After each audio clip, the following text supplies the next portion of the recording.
Migrant caravan arriving at the U.S. border and tensions rising as they try to gain access to our country, whether through asylum or just by crossing illegally.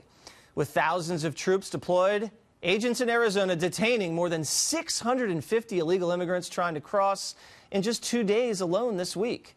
One migrant, a Honduran named Henry Salinas, told reporters he plans to overwhelm border agents, going on to say, quote, "It's going to be all against one, one against all of Central America against one, and one against Central America. All against Trump, and Trump against all." Joining me now, conservative columnist Ann Coulter. She's the author of Resistance is Futile.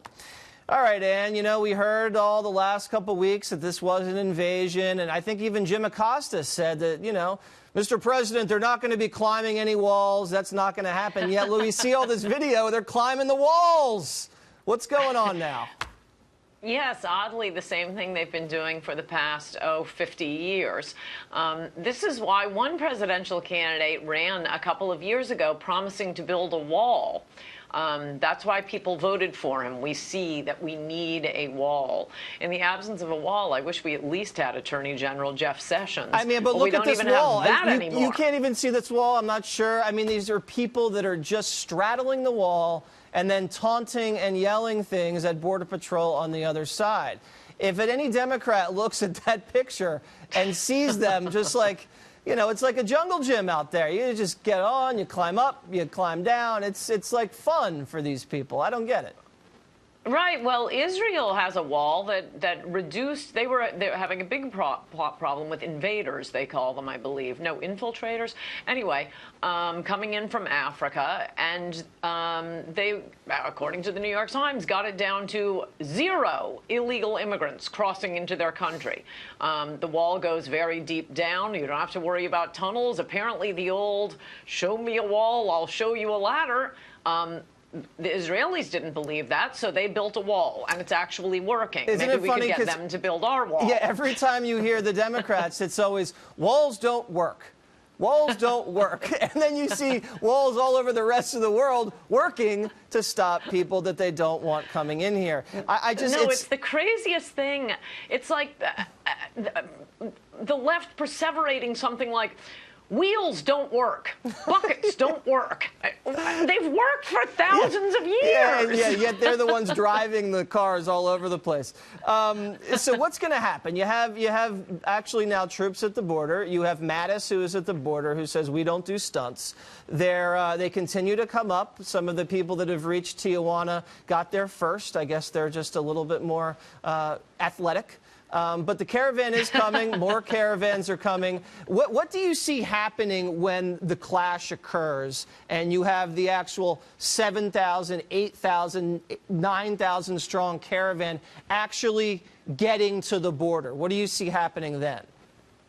There will be 10,000 ACLU lawyers there to hand them their forms of what they're supposed to say to request asylum, assigning them an attorney, showing them how to collect government benefits.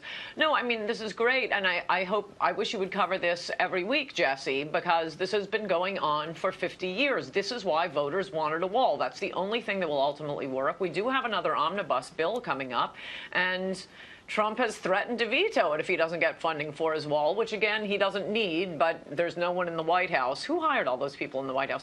No one in the White House to tell him, you don't need Congress to build your wall. You're the commander-in-chief. Just build it. We could really use some changes at Homeland Security. We could use some changes, well, somebody more Sessions-like as Attorney General, but this is the biggest issue facing the country. This is literally an existential issue. We always hear about this, about, you know, an existential crisis for Syria, Afghanistan, Israel. No, this is our country. Wait, no, Can we please protect our country? They say global warming is an existential crisis. I mean, that's a long way out there. I don't even know if people can feel that yet. All right, let's move on. Kamala Harris, you know, the young senator out there in California, she actually compared ICE agents to the KKK. Listen to this exchange on Capitol Hill. Are you aware of the perception of many about how the power and the discretion at ICE is being used to enforce the laws? And do you see any parallels? I do not see any parallels between sworn I'm talking about perception. officers and agents. I'm talking about perception. I do not see a parallel between what is constitutionally mandated as it relates to enforcing the law. Are you aware that there's a perception? I see no Are you aware that there's a that perception? puts ICE in the same category as the KKK. Is that what you're asking me? No, I'm very specific about what I'm asking you. Are you aware that there's a perception that ICE is administering its power in a way that is causing fear and intimidation, particularly among immigrants, and specifically among immigrants coming from Mexico and Central America? Are you aware of that perception? I do not see a parallel between the power and the authority that ICE has to do its job and the agents and officers who do it professionally and excellently with lots of compassion. All right, that was Ronald Vitelio, President Trump's nominee to head ICE. It's totally irresponsible for the senator to say, it's just like saying, well, you know, Democrats are crazy. Well, no, they're not. Well, no, there's a perception that Democrats are crazy. Come on, what is she doing? No, I know. Yes, there's a perception created by you, Kamala, right, and your fellow Democrats. Exactly. It's outrageous. It's unbelievable. It's disgusting. I ought to be outraged, but I can't help it. It makes me laugh.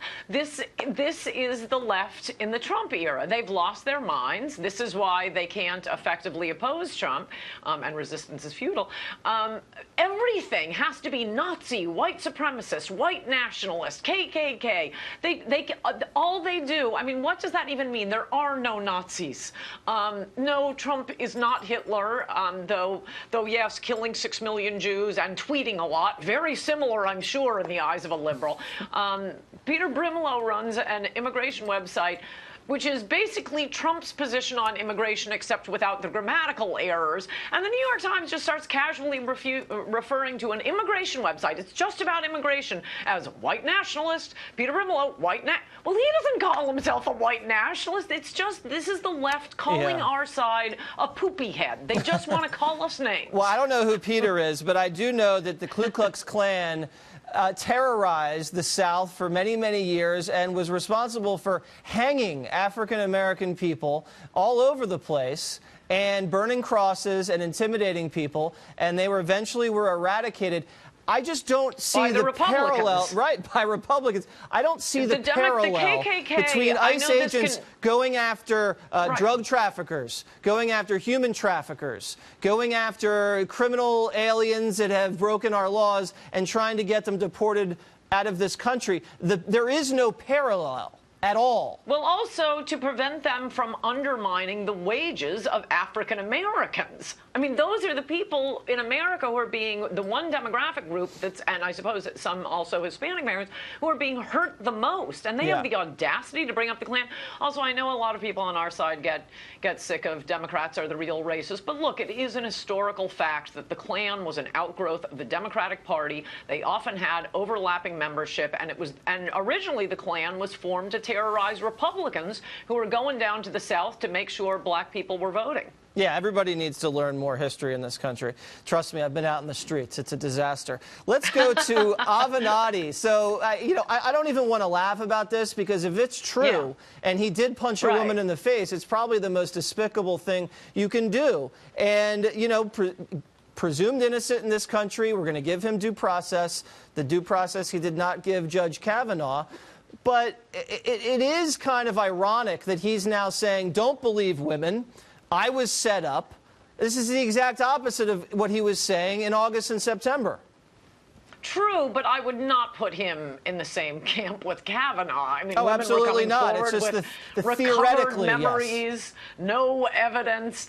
No, and you're right. I ran into a TMZ cameraman yesterday on the street, and he asked me, why hasn't Trump tweeted anything about Michael Avenatti? And I said, well, because a girl got beaten up. I mean, it's not something you can really, unless you're me, you can't really.